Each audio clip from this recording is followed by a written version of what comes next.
ప్రార్థన అనగా ఇదంతా మనోళ్ళకి ఎలాగైపోయిందంటే ఒక జోక్ లాగా అయిపోతాను, సంఘానికి ఒక జోక్ లాగా అవుతుంది.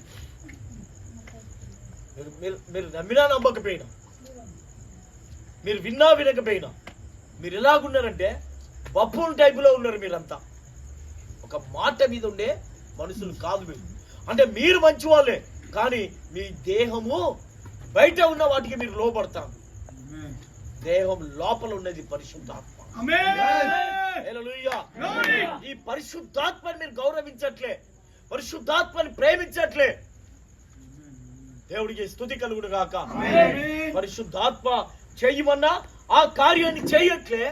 దేహానికి బయట ఉన్న ఆ కార్యాలను ఈ చూపులు చూసి ఇష్టపడుతున్నాయి, దానికి సమయాన్ని ఇస్తున్నారు. తెలుసా ప్రియులారా, ఏది ఏమన్నా గాని మొదటగా నువ్వు దేవుడికి సమయాన్ని, దేవుడి దగ్గరికి రా. దేవుడికి మహిమ కలుగును గాక. మనము దేవుని యొక్క పని అంటే మన చర్చ్ వాళ్ళకి అస్సలు ఇంట్రెస్ట్ ఉండదు. ఫోన్లు ఒక్కొక్కరికి 10 సార్లు చేస్తే రావాలి. 10 సార్లు ఎవరి కొరకు ప్రియుల? అది నా మందిరం అన్న ఆలోచన లేదా? సహోదరులారా, నాదన్నట్టు లేదా? నీ మందిరాన్ని కట్టుకోలేవా?